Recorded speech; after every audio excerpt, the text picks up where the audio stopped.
First ever factory outlet Mukunda jewelleries Kukatpally Khammam Kothapet Somajiguda Hanamkonda and Suchitra. నమస్కారం. Suman TV ప్రేక్షకులందరికీ శ్రీ విశ్వవసునామ సంవత్సర ఉగాది పండుగ శుభాకాంక్షలు. నమస్తే అమ్మా. నమస్తే అమ్మా, అందరికీ కూడా విశ్వావసు ఉగాది శుభాకాంక్షలు. మీకు కూడా అమ్మా. సంవత్సరాది శుభాకాంక్షలు. ఎస్. సో తెలుగువారి సంవత్సరాది ఉగాది పంచాంగ శ్రవణం కోసం అయితే బీభత్సంగా వెయిట్ చేస్తూ ఉంటాం. అందులో ఈసారి మాత్రం కొన్ని రాసుల వారికి బాగుంది బాగాలేదని ఫుల్ హడావుడి టెన్షన్. ఏసారి అలాగే చెప్తారమ్మా, ఎప్పుడైనా అంతే. ఈసారే కదా, ఎప్పుడైనా ఒకళ్ళకి బాగుంటుంది, ఒకళ్ళకి బాగుండదు.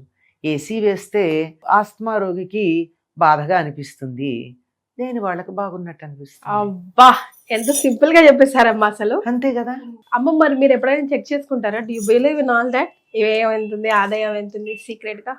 లేదమ్మా, యు డోంట్. ఎందుకంటే డూ ద బెస్ట్. ఒకవేళ నాకు మంచి జరిగేది ఉందనుకో, I will lose my thrill. చెడు జరుగుతుందని ఉందనుకో, జరుగుతుందో లేదో తెలియదు కానీ వాటి నుంచి ఏడుస్తూ కూర్చుంటా. ఎందుకు వచ్చింది? జరిగేది జరుగుతుంది, దేవుణ్ణి నమ్ముతాం.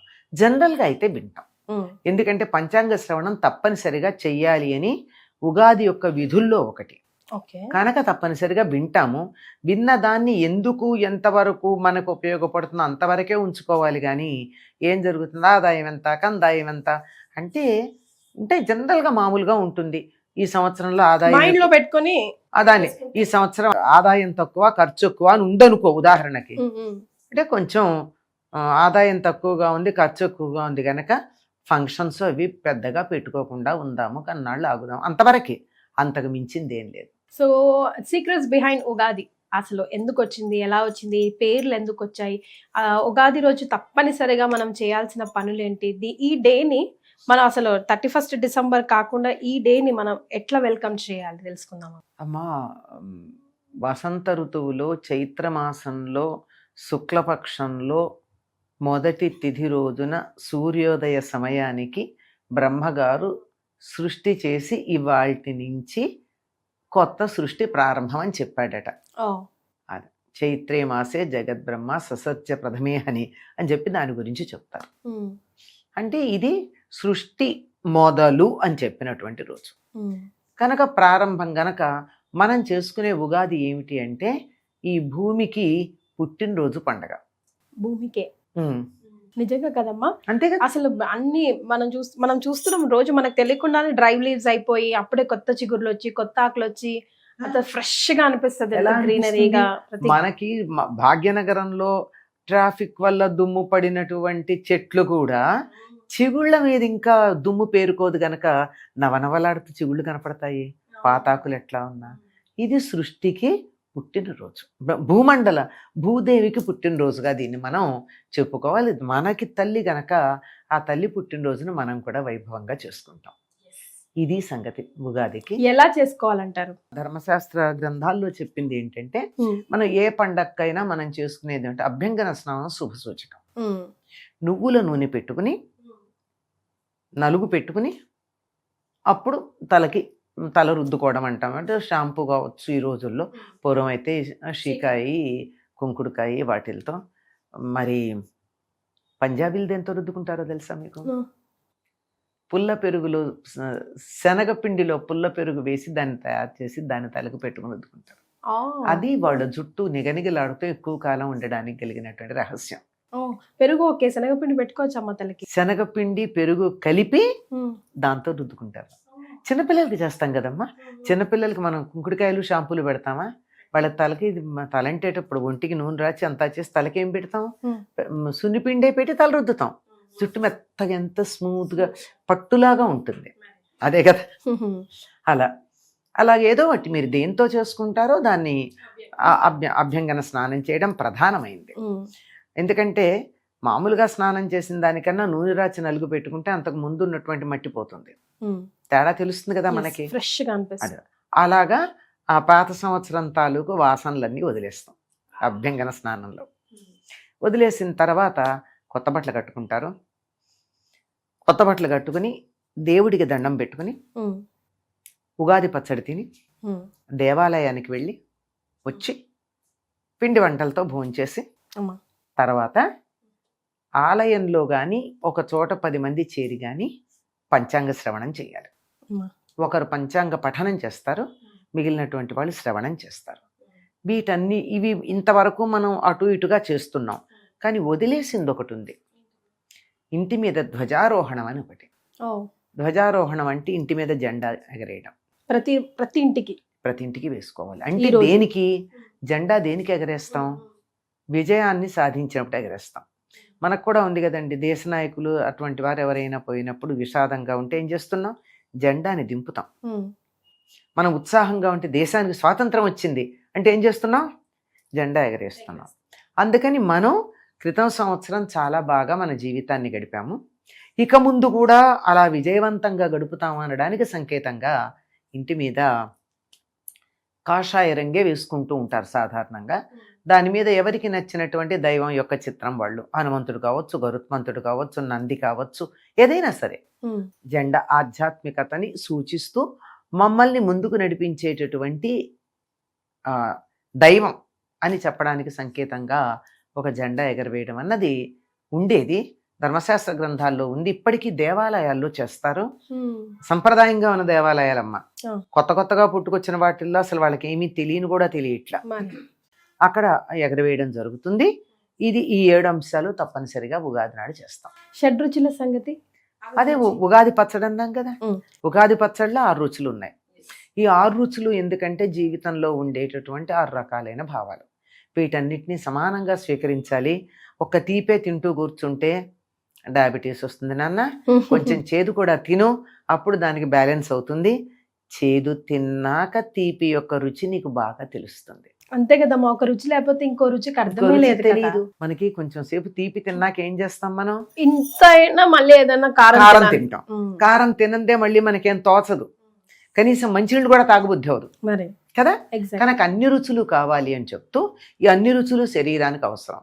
ఇది కానీ మనం ఇప్పుడు అలవాటు చేయకపోతే రేపు పొద్దునే కాకరకాయ కూర తినను అంటాడు. ఆరోగ్యం ఏమవ్వాలి? ఇది చేదుగా ఉంది, నా వల్ల కాదు, తీపే వేసి పెట్టమంటాడు. పెరుగన్నంలో కూడా పంచదార వేయి అని అడుగుతారు పిల్లలు. అలా గనక అయితే ఆరోగ్యానికి వాళ్ళ ఆరోగ్యం దెబ్బతింటుంది కదా. అన్ని రుచులు అలవాటు చేస్తారు. పైగా విశేషం ఏమిటంటే ఈ కొత్త సంవత్సరంలో ఇప్పుడే ఈ పదార్థాలన్నీ వాడకం మొదలు పెడతాం మనం. ముఖ్యంగా మామిడికాయలు అవి కదమ్మా, చింతపండు, చింతకాయ ఫర్ దట్ మ్యాటర్ అన్ని కూడా. అసలు ఉగాదికి ముందు అసలు మామిడికాయ ముక్కలు కూడా ఎవరు చాలా ఇళ్లలో ముట్టుకోరు కూడా, వాడరమ్మా. మనకు పద్ధతి ఏంటంటే మన ఇంట్లోనే మామిడి చెట్టు ఉండి కాయలు బాగా కాస్తే కూడా వాటిని ఎక్కడో పక్కన పెట్టేస్తారే తప్ప వాళ్ళు తినరు. వాళ్ళు తినాలంటే ఉగాది అయ్యాకే కొత్త చింతపండు, కొత్త బెల్లం, తర్వాత మామిడికాయలు, ఇవి కొత్తగా ఇవాళే మొదలు పెడతారు. ఈ మిగిలినటువంటి ఈ 3 కాకుండా ఇంకో 3 రుచులు మనకు కావాలి. ఇవి 3 రుచులు అయినాయి. ఒకటి తీపి బెల్లం, ఉప్పు, మామూలు ఉప్పు కాకుండా సాధారణంగా సైంధవ లవణం వాడేవాళ్ళు, కనీసం ఇప్పుడు సీ సాల్ట్ అన్నా వాడదాం. అంతేగాని మళ్ళీ సైంధవ లవణంకి వచ్చేసామమ్మ మేము కూడా. అంతేనా? ఆర్గానిక్ వచ్చేసారు కదా. అది ఉప్పుకి సైంధవ లవణం, పులుపుకి చింతపండు, చేదుకి వేప పువ్వు, ఆ తర్వాత కారానికి మిరియాలు, మిగిలింది ఏమిటి? వగరికి మామిడి పిందెలు వగరుగా తినాలి. అంటే తొక్కతో తినాలని అర్థం. అది అసలు విషయం. తొక్కలోనే మామిడిలో ఉండే చిన్న దోషం ఏముందో దానికి విరుగుడు తొక్కలో ఉంది. అంచేత మామిడి పులుపుకు కాదు వాడేది, వగరుకు వాడుతున్నాం. పులుపుకి చింతపండే వాడతాం, కొత్త చింతపండు వాడుతున్నాం, కొత్త బెల్లం వాడుతున్నాం. మామిడి పిందెలు దేనికి అంటే వగరుకి సంకేతం. అంటే సాధారణంగా ఇంకా ఈ సంవత్సరం కూడా మామూలుగా వచ్చినట్లే, ఒక్కొక్క ఏడాది ముందు వస్తాయి, కానీ ఈ ఏడాది ఇప్పుడిప్పుడే కదా అక్కడక్కడ మామిడి కాయలు కనపడుతున్నాయి. తప్పనిసరిగా వీలైనంత చిన్న కాయలు, పెరట్లో ఉంటే పిందెలు కోసి వాటి ముక్కలు తీసుకుని తొక్కతో సహా కొన్ని కలిపి తిన్నట్టయితే. వేప పువ్వు కూడా ఇస్తాం. వేప పువ్వు చేదుకని చెప్పాగా, మొదటి చెప్పా, చేదుకు వేప పువ్వు. ఇలా 6 రుచులు ఇందులో ఉంటాయి. ఇంకా దీనికి అనుపానంగా ఉండడానికి అమృతం అని చెప్పి కొంచెం ఆవు నెయ్యి వేస్తారు. ఆవు నెయ్యి ఉగాది కొంతమంది వేస్తారు. ఇక తర్వాత మీ ఇష్టం అమ్మా.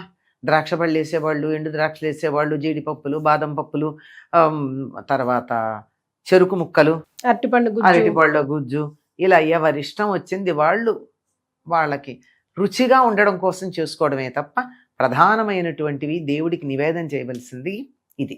ఇది దేవుడికి నివేదన చేసి అందరూ తీసుకుంటాం. నిజానికి చెప్పాలంటే ఉగాది నాడు చేయాల్సింది ఏమిటంటే హ్మ్. నింబ పల్లవ భక్షణం. అంటే అమ్మా నింబ పల్లవం అంటే వేప చిగురు. ఓకే. వేప చిగుళ్ళు ఎర్రగా ఉంటాయి, వాటిని తినాలి పరగడుపున. మనం అవి తినలేక వేప పువ్వు వేసుకుంటున్నాం, అంతేనా? అంతే. నిజానికి 15 రోజుల పాటు ఉగాది నుంచి పరగడుపున వేప చిగుళ్ళు గనక తిన్నట్టయితే జలుబు, దగ్గు, జ్వరము మొదలైనటువంటివి ఏమీ రావు. తర్వాత డయాబెటీస్ ఉన్న వాళ్ళు కూడా రోజు పొద్దున పూట వేప చిగుళ్ళు కొద్ది రోజుల పాటు తిన్నట్టయితే చాలా అదుపులోకి వస్తుంది. Very nice. ఇది తెలియదు మనకి, కానీ 15 డేస్ కంటిన్యూస్ గా చేసి చూస్తే మనకు తెలుస్తుంది కదమ్మా. ఓ సంవత్సరం ఎలా ఉంటుందో నెక్స్ట్ ఉగాదికి చెప్పేస్తాం. కరెక్ట్. అంటే అనుభవంతో చేసి మాకు ఉపయోగం పడింది అని చెప్పిన వాళ్ళు ఉన్నారు. అవును. తర్వాత అసలు అంత అవసరం కూడా ఉండేది కాదు పూర్వకాలం వాళ్ళకి, ఎందుకంటే రోజు వేప పుల్లతో పళ్ళు తోముకునేవారు. ఆ శరీరానికి ఏమాత్రం చేదు కావాలో అది వెళ్ళిపోతూ ఉండేది. వేప పుల్లతో పళ్ళు తోముకున్నంత కాలం డయాబెటీస్ లేదమ్మా. క్రోధినామ సంవత్సరం వదిలేసి ఫైనల్ గా శ్రీ విశ్వవసు నామ సంవత్సరంలోకి వెళ్తున్నాం కదా. శ్రీ విశ్వవసు అంటే అర్థం ఏంటమ్మా? వసు అంటే భూమి, సంపద, బంగారం. విశ్వానికంతా బంగారం ఇచ్చేటటువంటిది. విశ్వాసు ఒకనొక గంధర్వుడు చక్కగా పాటలు పాడేటటువంటి వాడు. ఒక సంవత్సరానికి ఉన్న పేరు ఇది. వీళ్ళంతా నారదుడి కొడుకులు అంట కదమ్మా? అవునమ్మా, నారదుడి కుమారులు అని చెప్పి ఒకసారి ఎప్పుడో ఈయన స్త్రీ వేషం సంసారంలో మునిగిపోయినప్పుడు ఆయనకు పుట్టినటువంటి కొడుకులని. అంతేకాకుండా ఇంకొక ఇతివృత్తం ఉంది. శ్రీకృష్ణుడికి 16,100 మంది రాజకుమార్తెలు భార్యలు అయ్యారు కదా, గోపికలు గారు రాజకుమార్తెలు. అందులో సాందీపని అనేటటువంటి ఒకనొక ఆవిడికి 60 మంది కుమారులు ఉన్నారని, ఆవిడ ఎప్పుడూ కృష్ణుడిని చాలా ఆనందపరిస్తే నీకేమన్నా వరం కావాలంటే కోరుకోమంటే నా కొడుకుల పేర్లు సంవత్సరాలకి పెట్టమని అడిగిందని, ఆవిడ కొడుకులు వీళ్ళ పేర్లని ఒక కథ ఉంది. కొత్త సంవత్సరానికి వెళ్తున్నాం కాబట్టి మా ప్రేక్షకులకి, మా అందరికి మీ ఆశీర్వచనం అందించండి. తప్పనిసరిగానమ్మా. క్రోధినామ సంవత్సరం పేరుకు తగ్గట్టుగానే ప్రపంచమంతా కూడా క్రోధంతో అట్టుడికిపోయింది. ఎవరికి ఎవరి మీద ఎందుకు కోపం వచ్చిందో తెలియనటువంటి పరిస్థితుల్లోనే ఉంది, అంతే కదా. నిజానికి క్రోధి అన్నప్పుడు కోపం తప్పదు. కోపం చెడు మీద రావాల్సింది చెడు మీద వచ్చిందో మంచి మీద వచ్చిందో తెలియదు, అలా జరిగిపోయింది. ఇప్పుడు ఆ క్రోధమంతా ఉపశమించి ప్రపంచమంతా మంచి సంపదలతో, సంపద అంటే ఇది మాత్రమే కాదు కదా, ఆయురారోగ్య ఐశ్వర్యాలన్నీ కూడా సంపదలే. అటువంటి సంపదలతో భూగోళం అంతా చల్లగా హాయిగా ఉండాలి అని విశ్వావసు నామ సంవత్సరం పేరు దృష్ట్యా అలా ఆశించటం బాగుంటుంది అని అలా అనుకుంటున్నాం. అందరికీ కూడా ఆయురారోగ్యైశ్వర్యాలు పుష్కలంగా ఉండాలి అని ఈ విశ్వావసునామ సంవత్సర ప్రారంభంలో సంవత్సరాదిని ప్రారంభించుకుంటాం. ఎందుకంటే ఏదైనా సరే first impression is best impression అంటారు. మొట్టమొదటి ఎలా ఉంటే తర్వాత అంత అలా ఉంటుందని మనకు ఒక అభిప్రాయం ఉంది. ఉగాది నాడు ఎలాగా గడిస్తే సంవత్సరం అంతా అట్లా ఉంటుంది అనే నమ్మకం కనుక ఆ ఉగాది మనకి సంపత్పూర్ణంగా ఉండి అందరికీ కూడా సంపదలు ఉండాలి అని కోరుకుంటున్నాను. థ్యాంక్ యూ సో మచ్ అమ్మా, ధన్యవాదాలు.